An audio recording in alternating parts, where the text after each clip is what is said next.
देखिए, इस तरीके के दावे अक्सर पक्ष विपक्ष दोनों तरफ से किए जाते हैं। अंतोगत्वा फैसला चुनाव में सिर्फ और सिर्फ जनता लेती है। इस बार भी विपक्ष ने कई दावे किए थे लोकसभा के चुनाव में कि खाता नहीं खुलेगा एनडीए का, जीरो पर आउट हो जाएंगे, तमाम तरीके की बातें कही गई थी। हकीकत में परिणाम क्या हुआ? हम लोग अधिकांश जीते सीटें हम लोग बिहार में जीतने का हम लोगों ने काम किया। मेरी पार्टी की अगर आप बात करेंगे तो 5 की 5 सीटें हम लोगों ने जीती, जहां पर विपक्ष के द्वारा ये भी दावा किया जा रहा था कि हम हाजीपुर भी हम हार हैं। तो ऐसे में इस तरीके की बातें कही जाती हैं, पर अंतोगत्वा जनता किसका साथ देती है। और एक बात स्पष्ट है कि जनता ने ये तय कर लिया है कि बिहार में डबल इंजन की सरकार से ही बिहार का विकास हो सकता है। एक लंबा समय बिहार में ऐसा रहा है जहाँ पे विरोधाभास की सरकारें रही हैं, केंद्र में कोई और राज्य में कोई और। ऐसे में एक लंबे समय के बाद जब बिहार को डबल इंजन की सरकार मिली है, इस सरकार पर बिहार की जनता का विश्वास है। जहाँ केंद्र के चुनाव में, लोकसभा के चुनाव में हम लोगों के पक्ष में बिहार की जनता ने मतदान करने का काम किया। जो कुछ सीटें भी हम लोग हारे हैं उसमें भी सबको कारण पता है, कहीं ना कहीं उसमें भी हम लोग अगर थोड़ी सी बेहतर तरीके से अगर हम ही लोग चुनाव लड़ते तो परिस्थितियां और बेहतर हो सकती थी। ऐसे में विधानसभा के चुनाव में भी बिहार की जनता ने मन बना लिया है, एनडीए की ही सरकार आएगी। मुख्यमंत्री नीतीश कुमार जी के नेतृत्व में एनडीए चुनाव लड़ने जा रहा है और विधानसभा चुनाव परिणामों के बाद बिहार में भी एनडीए की ही सरकार बनेगी।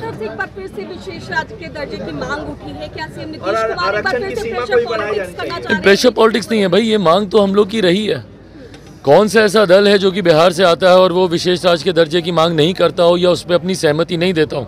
हम खुद इसके पक्षधर हैं। पर अगर हम ये बोलें कि भैया बिहार को विशेष राज्य का दर्जा देना चाहिए तो हम प्रेशर पॉलिटिक्स कर रहे हैं? नहीं, कतई नहीं।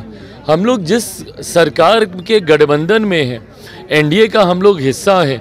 एनडीए का सबसे बड़ा घटक दल भारतीय जनता पार्टी है, जिनके नेता हमारे देश के प्रधानमंत्री हैं, जिसपे हम सबको विश्वास है। ये मांग अगर हम उनसे नहीं करेंगे तो किन से करेंगे? हम लोग राजनीतिक दल होने के नाते ये भी मानते हैं कि ये नीति आयोग के अधीन ये विषय आता है।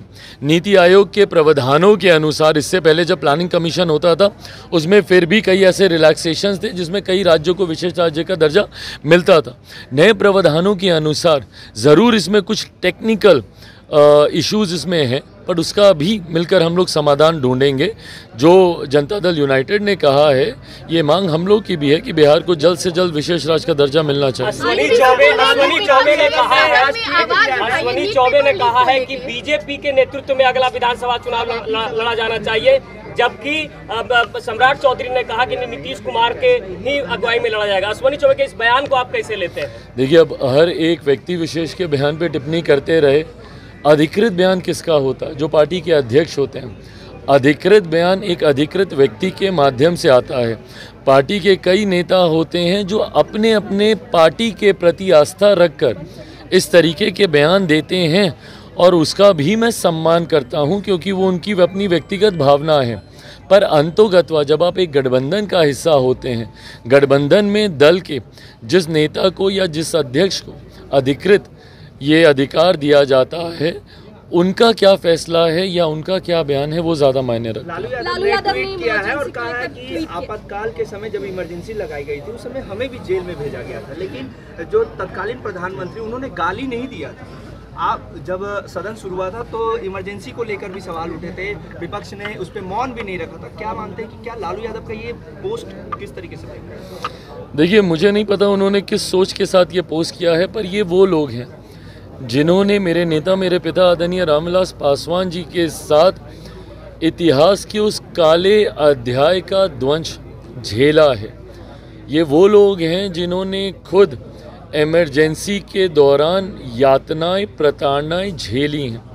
ये एक ऐसा दौर था जहां भारत को बंदी बनाने का प्रयास किया जा रहा था, देश के ऊपर डिक्टेटरशिप थोपने का प्रयास किया जा रहा था, जिसका कतई कोई समर्थन नहीं कर सकता। आज जब इस काले अध्याय को लगभग 50 साल पूरे होने को आ रहे हैं, ऐसे में ज़रूरी है कि मौजूदा पीढ़ी और आने वाली पीढ़ी भी उस अध्याय को जाने और उससे सीख लेकर आगे बढ़ने का काम करे। इसके लिए ज़रूरी है कि इस पे चर्चा हो, इसके लिए ज़रूरी है कि इस पर निंदा प्रस्ताव सर्वसहमति से पारित हो। मुझे नहीं लगता कि कोई भी, इंक्लूडिंग कांग्रेस, क्या वो आज इमरजेंसी का समर्थन करती हैं। जब माननीय अध्यक्ष जी ने लोकसभा में जब इस प्रस्ताव को जब वो पढ़ रहे थे, जिस तरीके से विपक्ष, और विपक्ष में भी मैं खास तौर पर मैं कह दूं क्योंकि मैं खुद उस वक्त सदन में मैं मौजूद था, सिर्फ कांग्रेस के द्वारा ये हंगामा किया जा रहा था। तथाकथित इंडिया अलायंस के घटक दल तक इस पे खामोश थे। समाजवादी पार्टी, उनके नेता, मैं नाम लेकर बोल रहा हूँ, अखिलेश यादव जी वहीं सामने बैठे हुए थे, हम लोग के सामने ही बैठे हुए थे, वो खामोश थे, वो नहीं उठे। क्यों? क्योंकि उनके पिता ने भी उन यातनाओं को झेला है। मेरे खुद के पिता ने इमरजेंसी का वो दौर, जब तक वो जीवित थे, उसकी कहानियाँ बताते थे। उस दौर में क्या क्या प्रताड़नाएं उन लोगों ने झेली हैं, कैसे महीनों तक उनको जेल में बंद करके रखा गया बिना किसी कारण के, ये तमाम बातें उन्होंने बताई हैं। ऐसे में जब 50 साल होने को आए हैं, अध्यक्ष जी हों या महामहिम राष्ट्रपति जी हों, उन्होंने इसका जिक्र किया। इसको लेकर इतनी बौखलाहट क्यों, और क्यों इसके ऊपर लीपापोती करने का प्रयास किया जा रहा है, मेरी समझ के परे। ये एक ऐसी घटना है जिसका सर्वसहमति से इसकी निंदा की जानी चाहिए, इंक्लूडिंग कांग्रेस को खुलकर सामने आकर इसकी निंदा करनी चाहिए। पर निंदा ना करने की बजाय जिस तरीके से कांग्रेस ने उस वक्त सदन में हंगामा करने का काम किया और अब अपने सहयोगियों पे दबाव डालकर कहीं ना कहीं इस पे लीपापोती कराने का प्रयास कर रहे हैं। लालू जी, मुझे नहीं पता वो क्यों इस तरीके की बातें कर रहे हैं, जबकि सबसे ज़्यादा भुक्तभोगियों में से वो स्वयं रहे हैं। आज भले आप गठबंधन में हैं, पर ये सब कौन है? ये सब वही लोग हैं ना जो जयप्रकाश जी के अनुयायी रहे हैं। भाई मुझे बता दीजिए, अगर ये लोग मना करते हैं, अगर ये लोग बोलें कि भैया हम लोग जयप्रकाश जी को मानने वाले नहीं हैं। मेरे खुद के नेता जब छात्र आंदोलन से निकले, आदरणीय रामविलास पासवान जी, वो जयप्रकाश जी के ही अनुयायी रहे। उन्हीं के समय में यहीं पटना के गांधी मैदान में संपूर्ण क्रांति का नारा दिया गया था ना। ये संपूर्ण क्रांति का नारा किसके खिलाफ दिया गया था? कांग्रेस की सरकार के खिलाफ दिया गया था, जिसके खिलाफ उस वक्त ये तमाम नेता, आदरणीय लालू प्रसाद यादव जी हों, मेरे खुद के पिता हों, ये तमाम नेता उस वक्त एकजुट थे और मिलकर इन लोगों ने इमरजेंसी के खिलाफ इन लोगों ने लड़ाई लड़ने का काम किया था। ऐसे में आज आप एक गठबंधन में हैं, बट कुछ भी कहने से पहले इतना ज़रूर याद रखें कि इतिहास हर एक शब्द को दर्ज करेगा। आज आप किसी के साथ गठबंधन में होने की वजह से अगर लीपापोती करने का भी प्रयास कर रहे हैं तो ये देश की जनता भी सुन रही है, बिहारी भी सुन रहे हैं, और इतिहास भी आपके एक एक शब्द को अंकित करने का काम करेगा। आपने जो ध्वंस झेला है, आप उसकी अहमियत को कम करते हैं जब आप ऐसी बातों को करते हैं। 28 नवंबर को आप लोगों का रैली भी होने जा रहा है चिराग, रैली का मुख्य उद्देश्य क्या है? उद्देश्य बिहार फर्स्ट, बिहारी फर्स्ट, जिस सोच के साथ हम लोग आगे बढ़ने का काम कर रहे हैं,